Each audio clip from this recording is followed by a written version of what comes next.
Welcome to The People's View, a program dedicated to discussing local, state, and national issues and their effect on the American people. The People's View provides a platform for state representatives and national figures to present their viewpoint.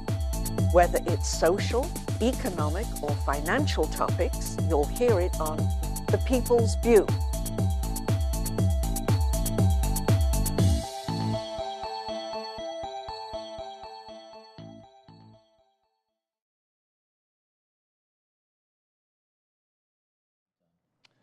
Welcome back to another episode of The People's View. Carl Seidel, as always, my buddy, alongside me. We're winding down our year in the session here. Yes. And our special guest this week is Charlie Arlinghaus with the Josiah Bartlett organization, or center. Center. I had to get Josiah Bartlett Center. Center, there we go. It's not as hard as they make it seem. Makes us sound more important. Yeah, I like that. But it's still politics, because we're going to talk about, Charlie's the guy that really helps us in a lot of the things we do when it comes to the money part of it. Oh, thank you. And that's someone I could always use. That's why my wife never gets me near the checkbook at all. That's true, my wife too.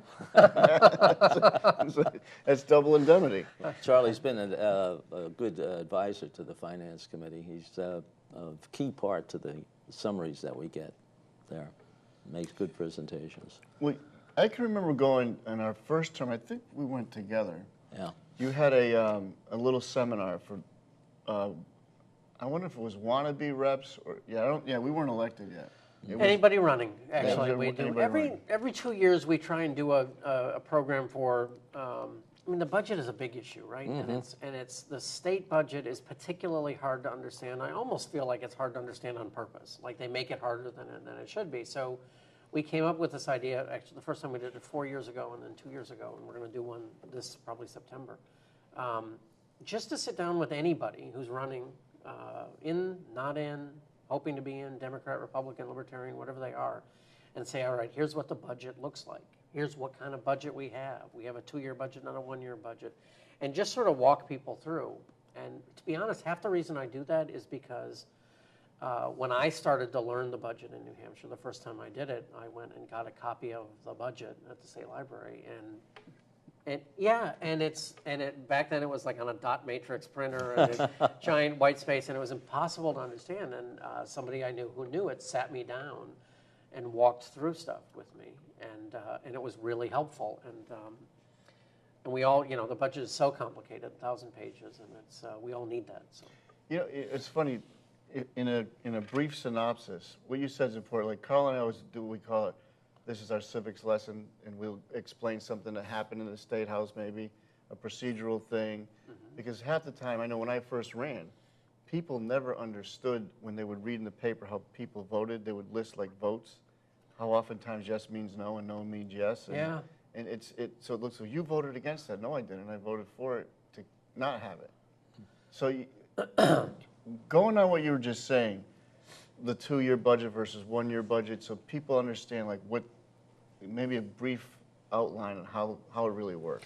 Well, our budget in New Hampshire is, some states are 1-year budgets, some are 2. We, every 2 years, we pass a budget, and it's a 2-year budget. Technically, in the budget, there's one column for the first year, one column for the second year, but we budget 2 years at a time.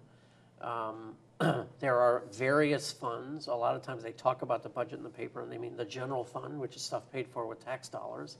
There are also a whole bunch of other smaller funds where we'll take some tax or some fee and dedicate that revenue. Everything from that fee has to go to this particular thing, regulating this thing. The classic example, and the biggest, is the gas tax. The money we pay for with the gas tax, which in all the budget documents is called a road toll, even though it's not a toll, it's a tax. Has to be spent on the highways.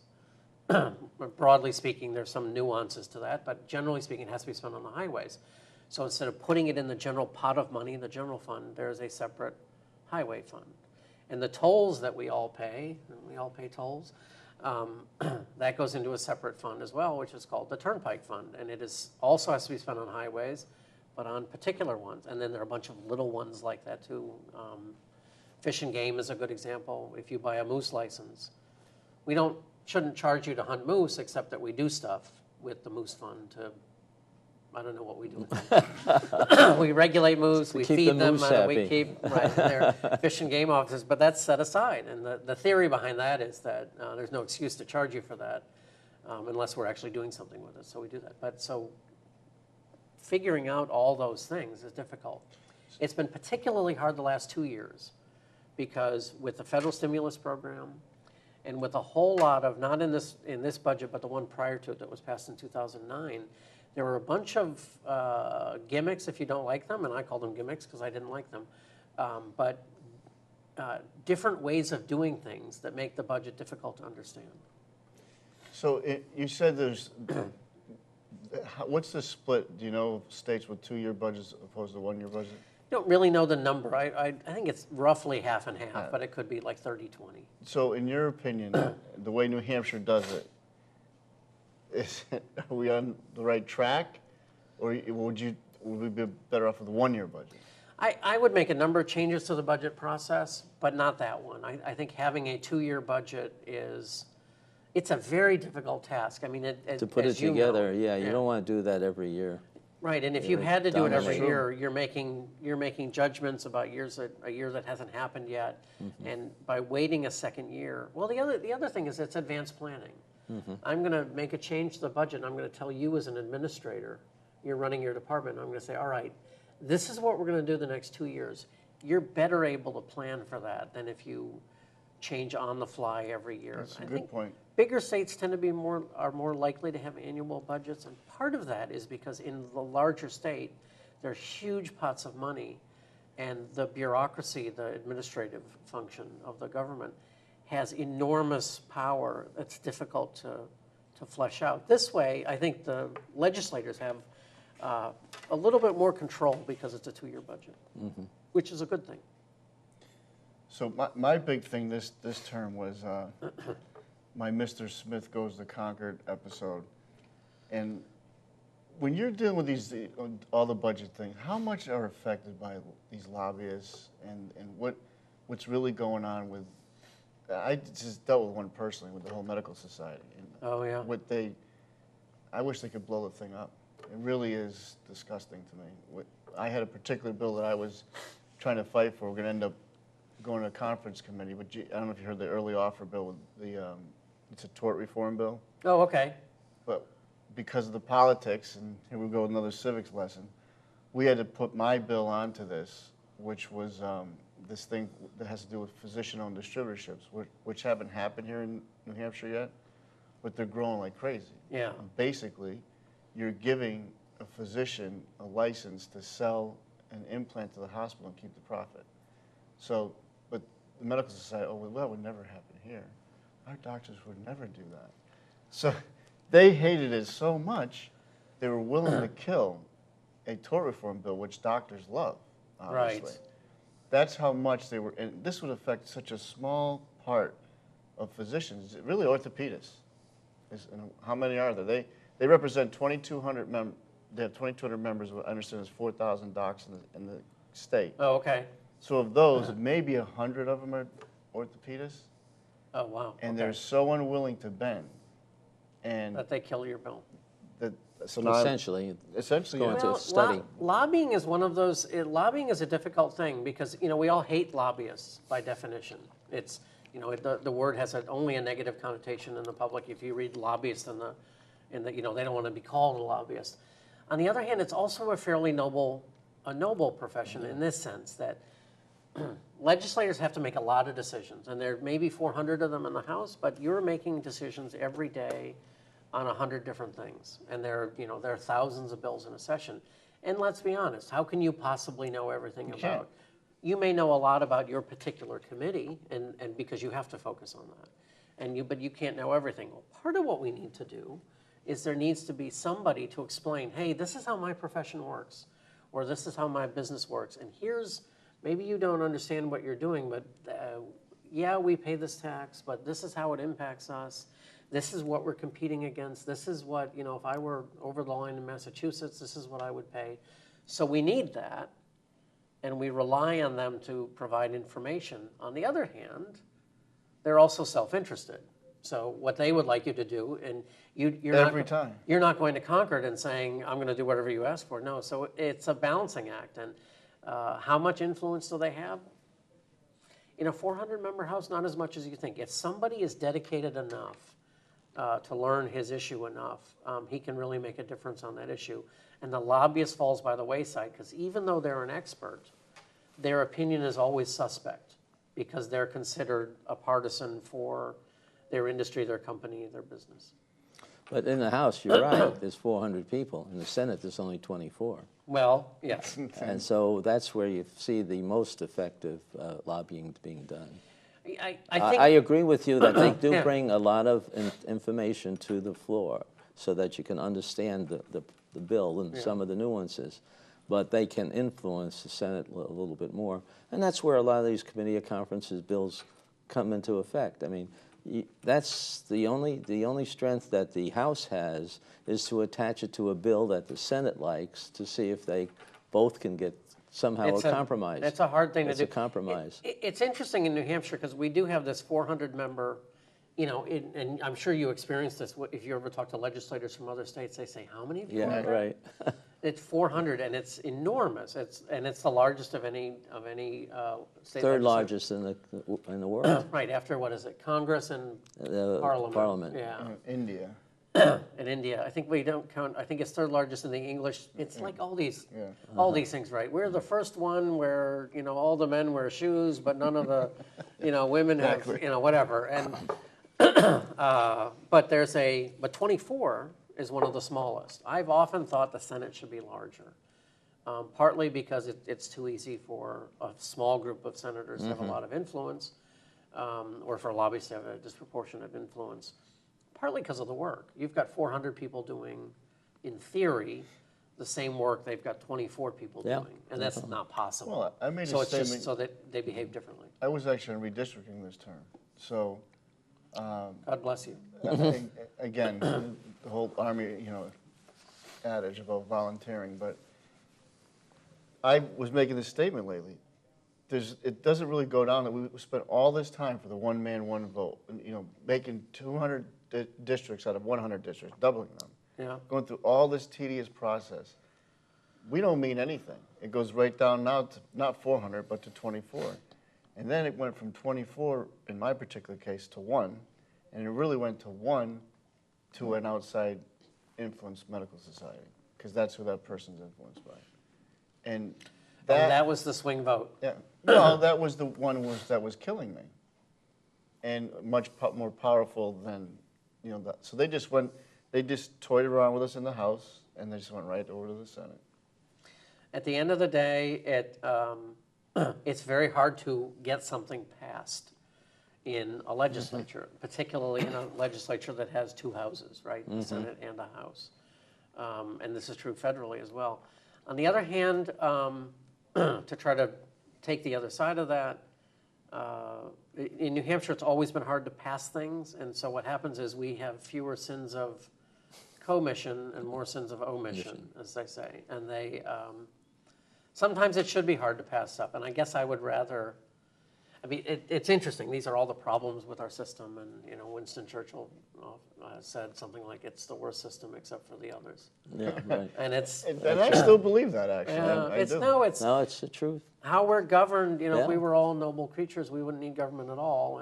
And how you're governed, it would be a lot easier if we had a king or a dictator, as long as it was a good one. Well, Go ahead, Kyle. I was going to change the subject. I wanted to go to CSR Okay, 12. that's exactly what I was going to say. We're going to committee conference on this constitutional amendment for education. Yes. What do you think of that? I know you've written an op-ed in Union Leader. Well, it's been a big issue since the Claremont decision came down. There's this back and forth. Can you just a quick Claremont explanation? Because a lot of people don't have a clue. It took me a long time to really understand it. It's hard to remember and keep track. So education funding in New Hampshire is largely done at the local level. Your state, your local taxes pay for education. For decades, it was done. There was a system of state aid, but it was only about 10% of the local budgets. A bunch of poorer communities in particular sued to try to overturn that. In 1999, in what's called the Claremont decision, the Supreme Court said based on a phrase in the Constitution, the phrase which is it's the duty of all future legislatures to cherish the interest of arts and sciences and public schools and seminaries. And they said that phrase meant that the way we funded education was wrong, that it had to be done at the state level, that you couldn't delegate any of the responsibility locally, and that no taxes could be raised locally.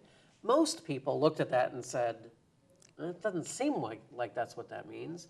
It's certainly not clear that that's what that means. And so there's been a fight over it since then, because even now we implemented a new system where there's a larger pool of state aid. About $1 billion of aid comes from the state to towns in a variety of programs in education.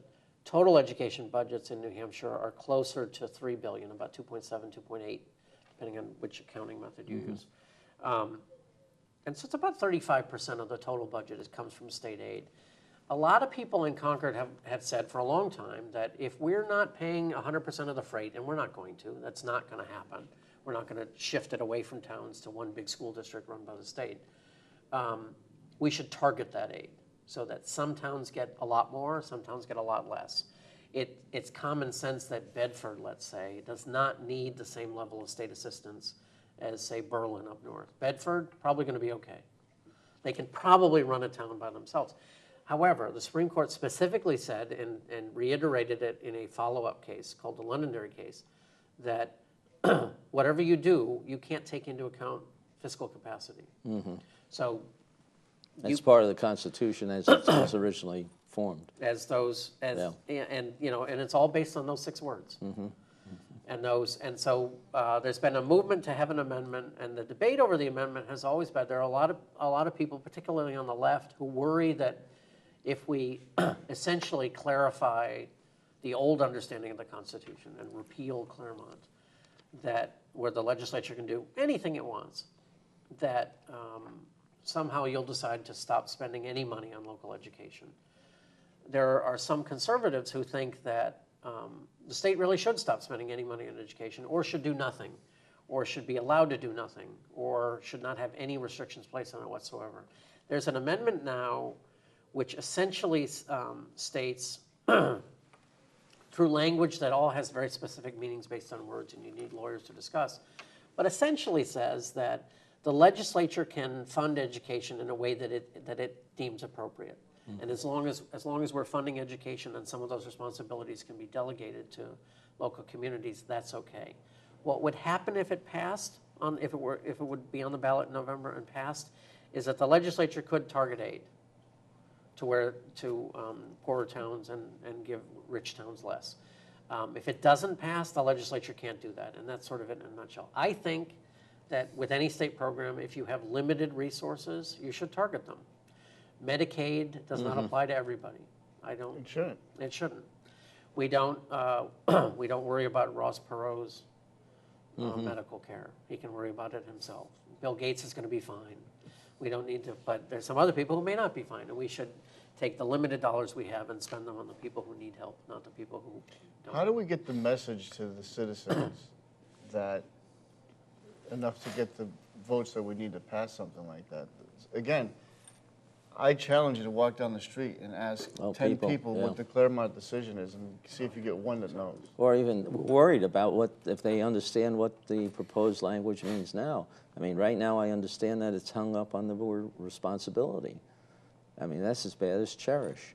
You know, people interpret it 2 different ways, and what I look at, I can see is logical, where responsibility is worded in the first part, the first sentence, but in the second part, it's limited and explained what you can't do. And I think that that's appropriate, but is that the way the legal people will look at it? Yeah, we've looked at my organization has looked at this for a long time, and we think based on court interpretations and legal understandings of what different words mean, that the word responsibility is in there so that there are some people who are comfortable that the legislature can't say, oh, you know, education, not something we're going to do anymore. Right. Well, we're not really ever going to say that, so I don't mind letting that word go in there. There are other people who fear that that word means that the state can be forced to do things. Yeah. And it can't. You would have to say that it is a sole state responsibility, and that the state can't delegate its responsibility. The Constitution does assign certain things, but it doesn't say you can't delegate them. I mean, we delegate policing to towns all the time. How do you tell people about this? It's a hard, it's a hard task, and I think the thing to say is this would put an end to lawsuits, a constant lawsuit over being able to give separate money. Well, being able to, it would give the legislature the authority to craft an education plan without having to worry about somebody constantly suing over it. I don't mean that nobody will ever sue, but under the system, where we stand today, most legislators, when you ask them, what do you think we should do on education, will start by saying, well, I'm not sure what the court will let us do. And we want to move to where legislators are making a decision that's in the best interest of their community, not in the best interest of the court. The state we should stop playing Mother May I with the court and let legislators legislate, and that's all. Will it pass? I don't know. It needs 2/3 of the vote, and that's a high hill to get over. So, but what's the last one that we passed? Last amendment? Yeah. I think it was the one on redistricting in '06. We had an amendment which has caused consternation over the redistricting battles as well. So, but we passed them relatively frequently in New Hampshire. Yeah, there are quite a few, because they're refining it. Well, staying in education, what about, there's another bill you have out there that you're a part of. Why don't you tell us about that? Oh, there's a school choice bill. We've been, my organization has pushed for about 10 years, or well, longer probably, and at least some of us have, for a school choice bill. Right now, your school is assigned essentially on the basis of your zip code. You live here, you go to this school. You live here, you go to that school. And in New Hampshire, that works great for a lot of people, but not everybody. No one school is ever going to work for everybody. Even the best schools will be a bad school for somebody. The worst school will be a good school for somebody. Well, what we've said is that essentially rich people have school choice, poor people don't. If you're wealthy enough, a friend of mine said to me, we were in a group, and he said to a friend of his, you know, you and I have school choice because we can send our kids wherever we want. And the guy in question had one kid at a very expensive private high school, and his daughter was in their local high school, public school, and didn't matter to him one way or the other. There was no cost issue to him to speak of, but she liked that school, he liked that school, and that was a good fit for them. For poorer families, they don't have that choice. So we would create a system funded by education tax credits. Businesses would donate to a scholarship organization. They would be able to give scholarships to people below a certain percentage of the federal poverty level, 300% of the federal poverty level, which means the poorer half of school children in the state would be eligible. 40% of them. About 40%, right. And they could go, they could essentially use that scholarship to go to any approved public or non-public school in the state, charter school, public school, private school, anywhere in the state. The maximum scholarship would be $2,500, which people would say, how can the poorer people afford paying the balance of it? What I found out is that many of these schools give cuts in their tuition, so that it is true that they could use $2,500 and go to a private school. It would make a huge difference. If you think about it, there is no private school in the state that charges everybody sticker price. There can't be. And college actually doesn't work that way either. But at every private school in New Hampshire, without exception, there are some kids who are going there for free on full scholarship. There's some kids who are going there on almost full scholarship. And with a $2,500 scholarship, and that's an average amount. In some families, it could be larger if the scholarship organization decided. More kids would be able to go to that school for free. More kids would be able to go on partial scholarship. More kids would be able to exercise an opportunity. And I say to people, this has a huge impact in New Hampshire because it's almost none of the state budget. We're talking about less than 1/4% of the total education budget in the state, the K-12 education budget. So the 99.75% of it doesn't change. And so it doesn't really have a huge impact on the total education budget, would have an enormous impact on individual students' lives. Huge. So let me guess, you're being co-sponsored by the teachers union? Let's just say the teachers union and I are not on the same side on this bill. Surprise you, Carl? Well, I understand too that some of the larger cities are worried about how much, even though their loss of state funds is limited to $250,000 at most. There's and actually every in crafting the bill, what they came up with was a percentage. Yeah. So that it's literally 1/4% of your budget. You cannot, your state aid cannot decline as a result of this program by that much. So it's almost nothing that it is going to impact. And by the way, every school district in New Hampshire now has every year has constant ups and downs in the number of pupils they have, and it's often as much as 5 or 6 or 8%. And we're talking about 1/4%. I still think this whole thing they did here with 2 schools was ridiculous. Oh, the 2 high schools? They should have just had one. Well, Make one big one. My recollection is they built them fairly expensively. Oh, yeah. It's yeah, outrageous. But just before I came here. Oh, yeah. So you're paying for it. Well, the town I lived in before this did almost the same thing when I moved there. They had to build a new high school, and the building committee came back with this, at this time, 1969, with this big $30 million high school. It's a lot of money in 1969. Yeah, for a town of 30,000. And they threw them out. They brought a whole new group in, and for $10 million and a 10-year mortgage on it, they built a beautiful school, which is still operating very well. Before we forget, is there anything that we didn't cover that you wanted to get out to the air, the folks here in Nashua? Anything I you just can do think to help you? if you're, realistically, people need to pay more attention, I think, and people are, and to be honest, I think shows like this and, using the airwaves like this to tell people what's going on is very important. Things happen in Concord when nobody pays attention. Mm-hmm. And when people pay attention, when people stick their nose in, and when people try to find out what's going on, politicians behave very differently. It's amazing. I think that's right. Can you tell us how people can get into your website? So, if they go, because you have lots of information on your website. Our website is jbartlett.org, jbartlett, 2 T's at the end.org, and named after the guy who signed the Declaration of Independence. And we have a lot of information on a lot of subjects, and they can always feel free to email me and complain. You have several people working for you doing the we have a bunch of people. There are 3 of us full-time, some part-time people, and a very industrious board. Well, Charlie, I can't thank you enough. Yeah. Oh, no, my pleasure. Do it again sometime. Thanks. We will, absolutely. I'll be back. Come on my cooking show. And we'll tell the audience that they can also find out about the National Republican City Committee, who has their meetings on the second Thursday of every month at the Crown Plaza. So that and NashuaGOP.org is our website. Thank you very much for listening to us. Have a great week. Welcome back, everyone, to another episode of The People's View. Alongside, of course, as always, Carl Seidel. And with us today, our special guest is Corey Lewandowski with Americans for Prosperity. And we should probably start by just having you, Corey, tell us, what does Americans for Prosperity do, or tell the audience? Sure. We're a nonprofit public policy group that is not, where we focus on specific policy issues is really what we do. So we try and educate elected officials about issues which we think have an economic impact on the residents of New Hampshire. And we don't engage in social issues at all. So our issues are ones that at the end of the day, the residents of New Hampshire would have a direct tax benefit or detriment to. And then we try and get our membership, which is about 29,000 across the state, to contact those elected officials and ask them to vote a specific way so that we can have more economic freedom here in New Hampshire. Now, how long have you been doing that, Corey?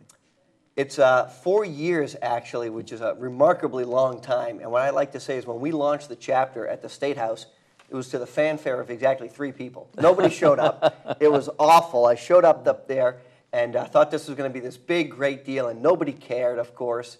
And I live over in the town of Windham.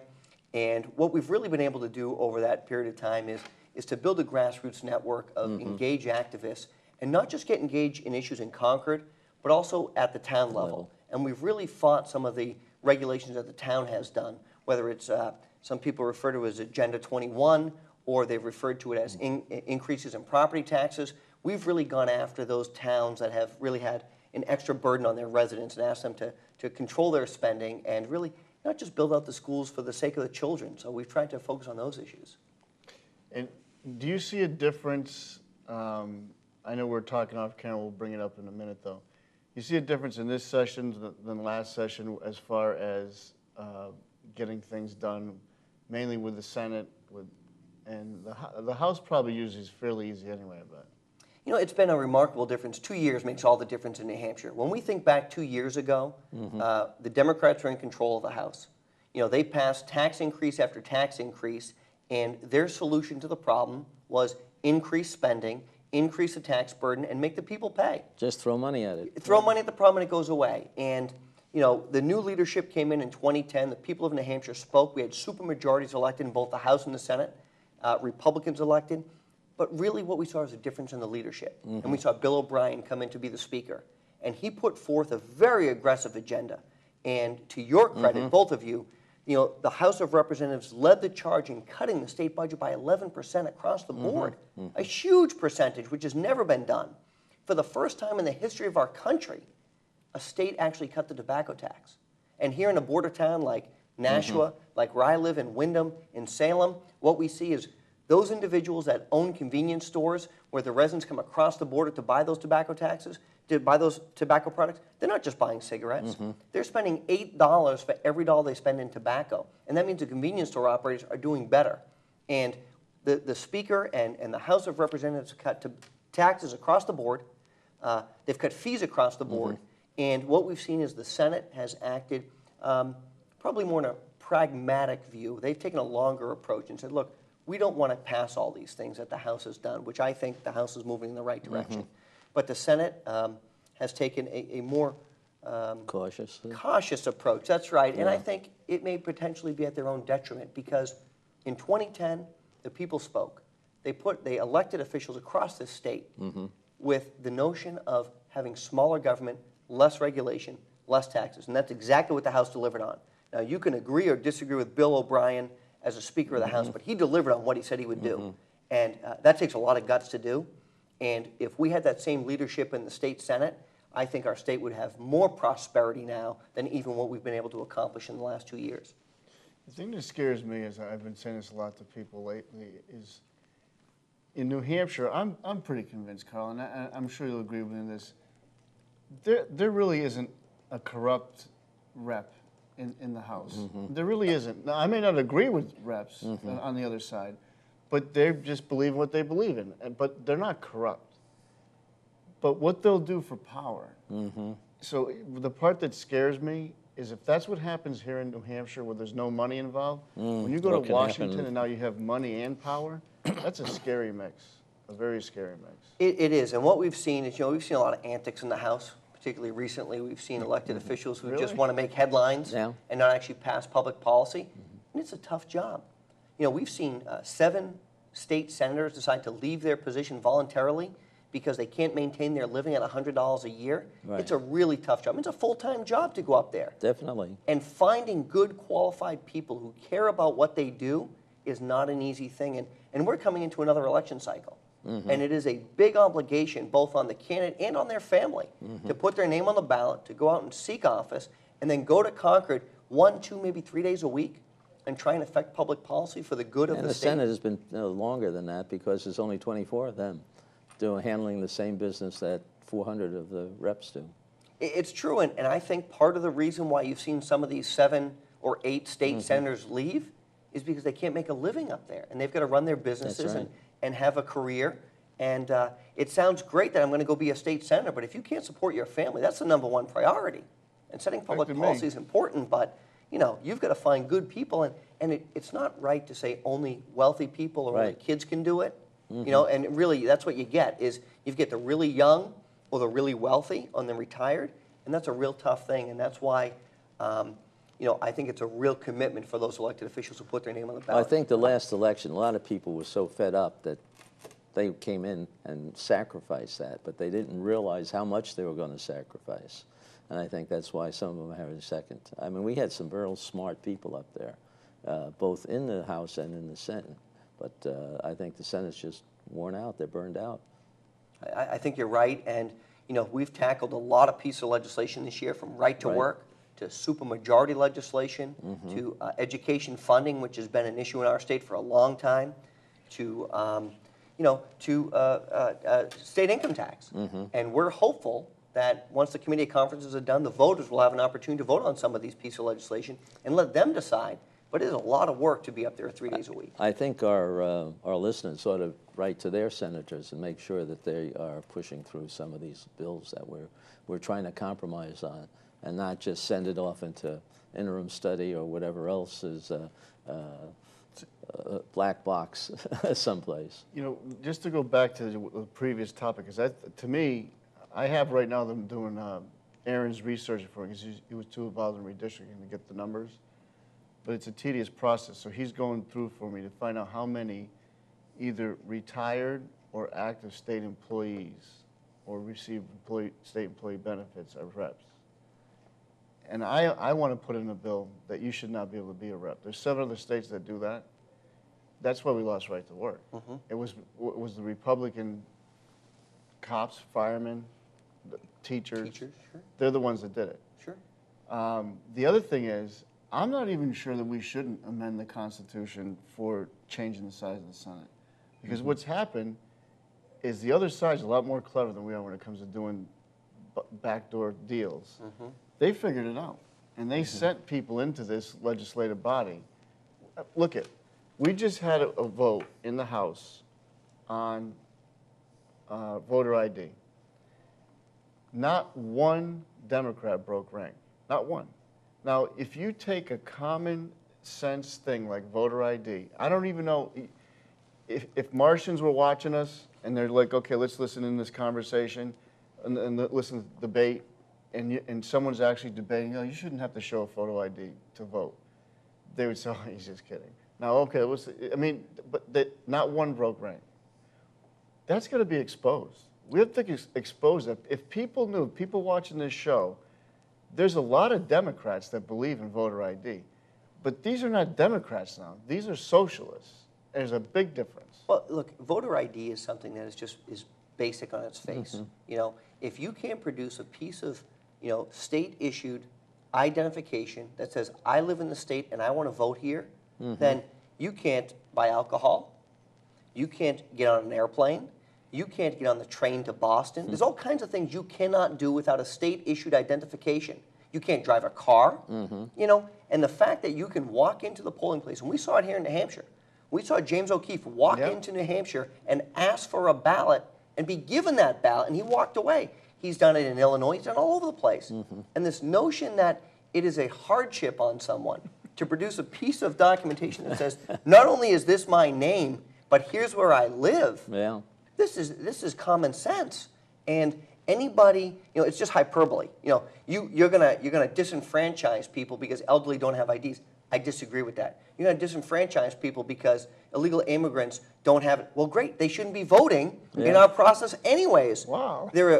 I think there are probably in the entire state there's probably 10 people who are New Hampshire residents who are of voting age who don't have a state-issued identification, and those 10 people don't want them anyways. So if you want to go up and have really what is a privilege to go in and vote, your right to go in and vote, you should be able to produce a document that says, this is my name, this is where I live, and once you show that document, state-issued document, it can be a school ID, state-issued school, it can be a driver's license, it can be a passport. All of these things are acceptable under the platform. Then you let the people vote. And if you can't produce that, then it's clearly not too important for you to vote. And the Senate, again, is giving us a hard time with that. The Senate is real tough on that issue. They haven't done what I think is the right thing. There's been so many issues where I think if, and to be fair, it's not good enough to have an R next to your name anymore. We've got 19 Republican state senators out of a body of 24 people, and there are numerous override votes that the Senate cannot override the governor's veto on because they can't muster 19 votes. And at the end of the day, while I am a conservative, the recourse for people is at the ballot box. And that's really what it comes down to. And if you have an R next to your name and you're voting as a D or you're voting as a liberal, then it's not good enough anymore. And if we really want to put New Hampshire on the path to prosperity, which is what I'm about, then we need to elect individuals who believe that smaller government, lower taxes, and less regulation are the path to prosperity. Republican, Democrat, Independent.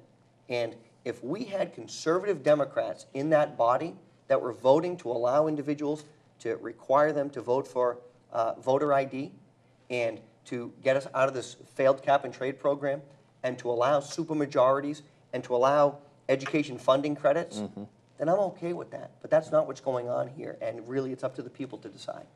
Well, that's what they say all the time. You're talking about Bill O'Brien, you know, all this bully stuff. He's never been able to pass a 100% vote. So they must be better bullies than he is because they do it all the time. Well, you know, let's look at right to work, right? The Senate was great on right to work. They can pass that vote. In the House, you've got 400 members, of which probably 50 don't show up on any given day. So now you're sitting on 350 members, 40 to 50 people because they've got jobs and careers. And then you've got members who are, you know, former employees of the police department, fire department, teachers union, whatever it may be, and they're never going to vote for right to work. And so, you know, this is, again, a Republican Party platform issue, is right to work. Yeah. It is also an economic issue that says we're open for business. You're a big company and you want to come here, we're a right to work That's the one thing that I don't understand, why people don't see this is breaking up a monopoly. A closed shop is a monopoly. And any monopoly in this state has a regulatory body to it. But these union contracts don't have any regulatory body to go through.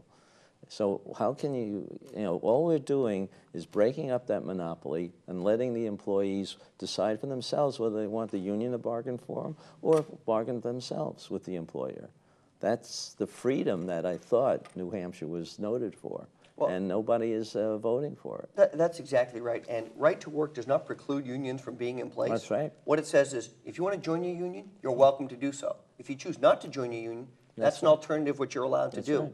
And if you're not part of that union, they will not collectively bargain for you. And I support that position. Yeah. If you don't want to pay your union dues, they shouldn't bargain for you. You have to bargain for yourself. Right. But as an alternative, you can also choose not to pay your union dues under a right-to-work state. And we've seen Indiana this year pass right-to-work legislation. New Hampshire should do that. It would increase our economy here. It would increase jobs here. It would tell the big companies like Boeing and others, hey, come bring your jobs here. You can bring thousands of jobs here, and we want to do business with you. Yeah. And we haven't been able to pass it. And if the people want a union, they can live with it. That's exactly right. See, that's like the whole, I ran into it last term with the pro-notification. And it was Karen Testerman, actually, was doing a seminar and before I even got elected. And she said that she compared it to the camel's nose under the tent. And I never really heard that analogy before. And I had her explain it. And it's true. They're afraid of anything. Once the camel gets his nose under the tent, then he gets inside and eats all your food. And these radical groups, whatever they are, the unions and the, you know, if it's the medical society here in New Hampshire, they don't care. It doesn't, the patient doesn't matter. That's right. It's their one thing is to make sure that doctors don't have any more rules put upon them. I'm going to do whatever I can, medical society, to get you, just trust me. Because that's an evil group over there. You know, the House has been really good, and the Senate concurred on House Bill 648, which is eminent domain. It was a bill that, you know, if you remember, there was, the state was trying to take private property for a for-profit company, Public Service in New Hampshire, and they stepped in and said, we can't do that. And there was a lot of pushback. Public Service in New Hampshire had 17 lobbyists on retainer to go up and kill that bill. And the people stepped up and said, you can't take my land, this is New Hampshire. You know, live free or die. You know, Reggie, it's another example. There is a compromise there that is offered by Senator Bradley from Wolfboro that says, if the state of Massachusetts gets out of Reggie, or the state of Connecticut gets out of Reggie, we'll get out. And I said, Senator, with all due respect, I don't live in that state. I don't care what that state does. They can keep the program or discard the program. It's irrelevant to me. If they want to increase their taxes 1,000-fold, it doesn't matter because I don't live there. I live in this state, and our state and our residents shouldn't be beholden on any other state or be tied to any other state's fortunes or misfortunes. We do what's best for our people. And I think what's going to happen is the Senate is probably going to decide to non-concur with the House position, which is to remove us from this failed cap-and-trade program. And the residents are going to be stuck in this failed program for another 2 years at least until we get a Republican governor who understands that taxing people every month in their electric bill does not produce economic prosperity. And what they used that money for was never really valuable. That's the key. What they used it for. $3.1 million went back to the general fund so the governor could balance the budget. Stonyfield Yogurt, a division of the Dannon Corporation, got $150,000. Dartmouth College, $1 billion endowed institution, got $300,000. Public Service of New Hampshire, a publicly traded company, got $7.4 million of ratepayer money to upgrade their facility. And it's my contention that if they want to upgrade their facility, they should do so. Just don't do it with my money. That's right. I mean, that's the bottom line. And I was there on many hearings where we saw these nonprofits get up and testify and say, we did great things with the $2 million you gave us. Just keep the money coming. Didn't they also have a public aspect to that too? They gave to local businesses. Yeah, the deal was that any company, for-profit or non-for-profit, could apply for the money. And what happened was it went out to politically connected companies, and they can say, look, we'll come in, Pete, and we're going to upgrade your house. Or you've got a business in Nashville, and we're going to retrofit it. Well, at the end of the day, the money just isn't free. We still collected it from the ratepayers, and maybe you benefit from it, or Mr. X or Miss Y benefits from it. But at the end of the day, it's the ratepayers' money. And they'll tell you, well, it's only 35 cents a month. But it's my 35 cents. Maybe you don't care about 35 cents, but I do. And that's the difference is, there may be some great programs that are benefiting from the Reggie money. So here's what I recommend. We make it a voluntary program, just like they do down in Massachusetts. You want to pay higher taxes? You check the box off. And all the limousine liberals down there, when it comes to tax day, right, nobody ever checks the box off. So if you want to participate in Reggie in New Hampshire, Senator Bradley or any of the others, you just check the box off on your electric bill every month. I want to pay more money than what my electric rate requires, and I will guarantee you that program will come to a screeching halt. Well, if you want to fix voter ID, if you just could have this fantasy, if all of a sudden all the minority groups and all the just the poor, all the groups you want to go after with the voter ID, they become Republicans. That same day, every Democrat would have the biggest, most fierce voter ID bills you could ever possibly fathom. Well, it's unfortunate. This has become a political football. Historically, minorities have voted with the Democratic Party. I mean, that's not a biased statement. It's just a factual statement.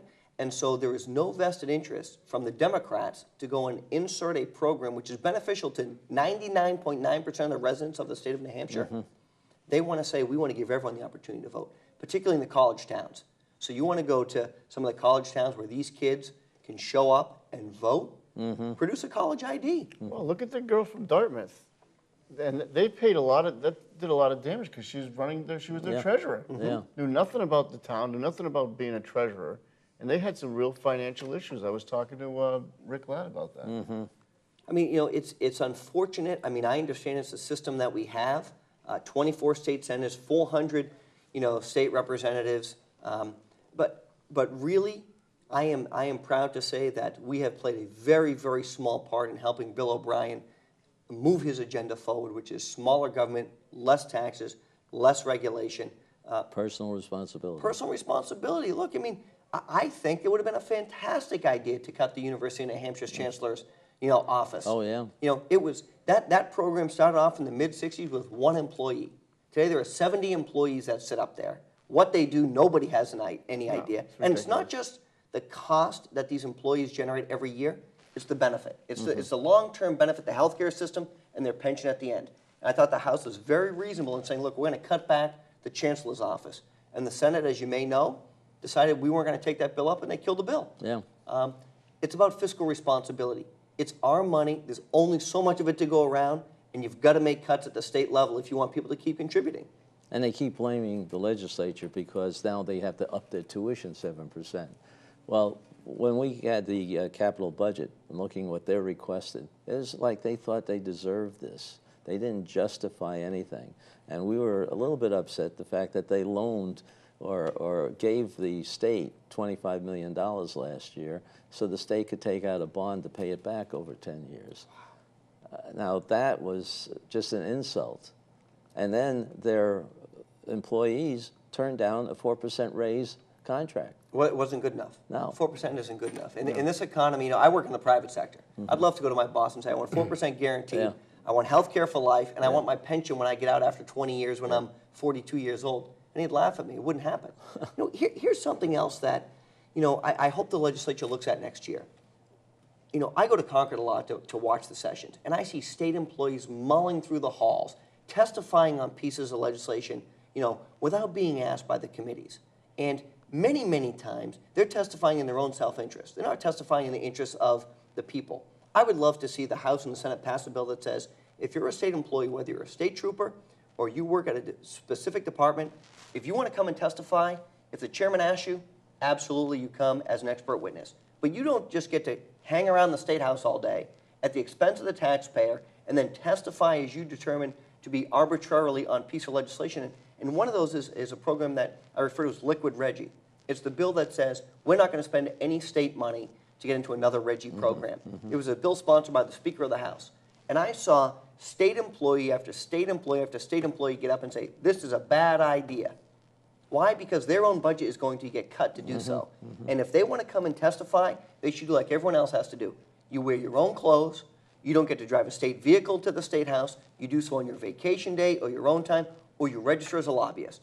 Because these state employees get to go up there and they get to testify as expert witnesses and submarine bills left and right, because it will negatively affect their town or state, their department budget. Source of and that's funds. just not right. I mean, Right. it's not right. If they want to talk about the merits of a bill, then I'm okay with that. Or they want to take time on their own personal time to do that, by all means, they're absolutely entitled to. But just to come up and sit around on taxpayer money to testify that says we want to cut state budgets and they don't want to do any more, I think it's wrong.